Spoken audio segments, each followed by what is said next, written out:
Hello there. Welcome to Gardening with Calyx. I am Thelma. We've had requests from several viewers that we share more information on crown of thorns. And since we're just coming out of the rainy season, I thought I'd do a video on our routine activities that we carry out close to the end of the rainy season so that our plants remain healthy and blooming well during the cooler months of the year. So please keep watching.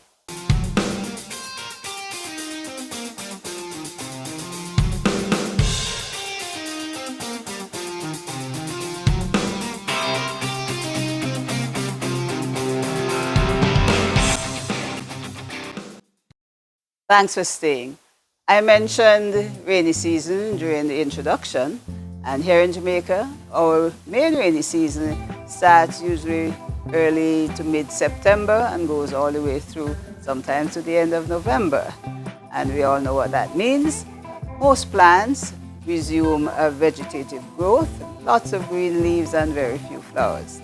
And of course, crown of thorns are no exception to this.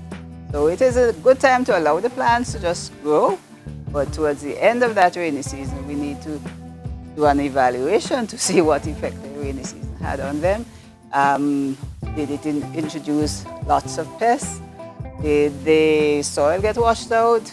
How is the nutrient level? Those are all the things that you should do. Do an assessment of your plants towards the end of the rainy season. That's the first thing we're going to do in this video. So come along with me while I do that. I assessed all of the crown of thorns in the garden during the last week of October, but I'll only be sharing the results of these 4 plants for simplicity's sake. The first thing I noticed on some of the plants were these tiny white specks on the underside of some of the leaves. This is the ensign scale insect, and we saw evidence of all stages of growth, both the egg sacs, the crawlers, and the adults. And at this stage, it could be a little difficult to control. On the second plant, the potted media has compacted quite a bit. Actually, it has done so in a few other pots.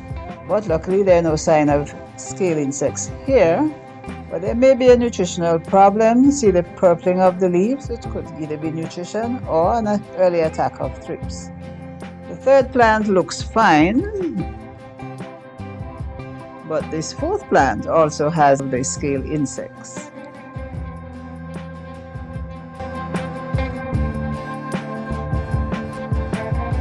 So we determined that these plants that are infested with scale insects need special care, and I'm going to be applying the BioNeem in order to control that. And I expect I'll have to make 2 or 3 applications. But before applying the BioNeem, I'm going to do 2 other activities that are part of routine maintenance. And the first one would be to refreshen the potting soil. If you notice that quite a few of the pots, the original potting soil, which has been in the pots for about 2 years, it's shrunk, it's compacted a bit. So because the plants aren't really ready for repotting, I'm just going to top up with a layer of about 2 inches at the top. And this potting soil is our free draining. It consists of perlite, vermiculite, compost, and a bit of sand. So all of the pots are going to get that treatment, as well as an application of slow release bloom booster fertilizer. And this has a 3-month nutrient release formulation. So it should be good enough. If I am applying it now towards the end of October, it will take me all the way through to December, at which point I expect these plants, these and the other 5, will be in full bloom. The next 2 activities are topping up the potting soil and adding some fertilizer.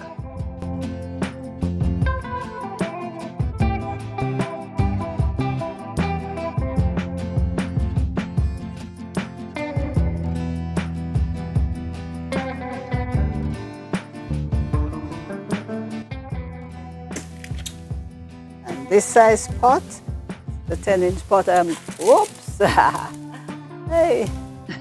And now I have to estimate the remainder of the tablespoon. But not a problem, it doesn't have to be so precise. I'll just hit the fast forward button now, saves us a lot of time.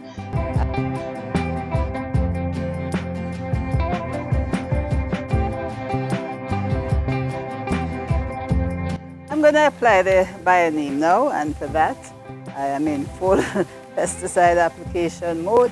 Even though it's a safe organic pesticide, I get in the habit of wearing appropriate protective gear, the waterproof gloves, and this mask really is because I don't like the smell of Bioneem, so I will wear it. Good. I've already mixed the Bioneem. The rate is 2 teaspoons per gallon, and this is a half gallon handy sprayer that I use all the time. I also placed a few drops of detergent to break up the oil particles so that they disperse evenly. So now that I'm already protected, etc., I'm just going to spray the 4 plants that are here, and importantly, we have to make sure that we get under the leaves, which is where the insects and other pests hide. So the stems, it's nice also. And I'm spraying in the afternoon, it's about 3 o'clock now. Try not to spray Bioneem when the sun is hot, because it's an oil and some plants react and may be burnt by it. I haven't had any problems with crown of thorns so far. I'll apply Bioneem 2 more times, separated by 5 to 7 days, because from experience it takes about 3 applications to control scale insects and other insects that might be present, such as mites and thrips. You can also use physical methods to remove the scales, either via a blast of water, or you can suffocate them with soapy water. Another method would also be to use isopropyl alcohol, just a few drops on absorbent material such as a cotton wool, and use that to wipe the upper and the lower surface of the leaves. Just a few more sprays to make sure I cover both the upper and the lower leaf surface, as well as the stems and also the surface of the soil. So that's it for the post-rainy season maintenance activities. I'm going to keep the plants on this ledge that gets about 4 or 5 hours of direct sunlight each day. Fast forward 5 weeks and here are the results.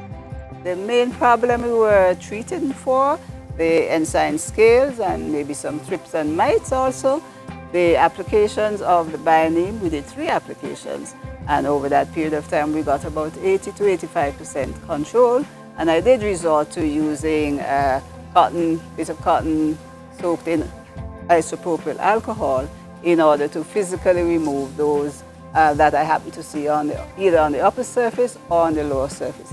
And that's an ongoing activity because these are not the only plants in the garden, and certainly the pests are not very particular at times and they can invade from other sources. So regular monitoring to make sure that your pests don't return, and if all you have is a garden hose at the time, it also helps if you just try to blast them off, especially from in between the little crevices and these thorns that it's really difficult to get into. So let us admire them at this point in time, but I'm going to return them to where they were in the garden, hopefully getting more sunlight now, and we can expect lots more blooms in the weeks to come. But I want to also share with you another crown of thorn, or 2 of them actually, different variety, but they were a little advanced of this set when we started this demo. So I just want to share that bit of pretty with you. Hold on. And here they are, 2 of our more beautiful, spectacular crown of thorns. I say that, hopefully the others haven't heard me, but look at the nice columnar shape. It has maintained that. I think we featured it in the video where we gave you tips on how to have the perfect looking crown of thorns. Even though it was outdoors like the others and received a lot of rainfall, it was able to start blooming earlier, and I see a series of blooms here, immature stages, a lot of buds still there waiting to come out. And you can tell that the buds, it's been blooming a while because it starts out a nice cream, delicate color. And as the blooms age, you get this really lovely, spectacular pink. So these 2 varieties, they're worthy of propagating, which is perhaps what I'll be doing next. So we've come to the end of this video on the routine activities that you should carry out somewhere towards the end of the rainy season. And that consists of, whenever you can, making sure you do not overwater your crown of thorns. You regularly monitor to make sure that there are no pests attacking it, especially sap-sucking pests.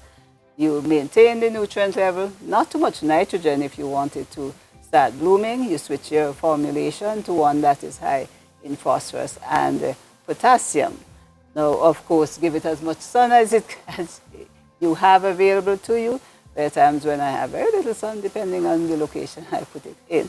So if you like what you saw, if you appreciate the content we just shared with you, I'm asking you please to give us a thumbs up, share it with your friends.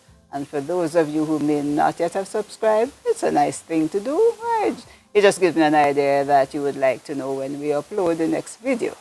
So until the next video, I am Thelma in the Calyx Garden saying thanks for watching. You take care and bye-bye.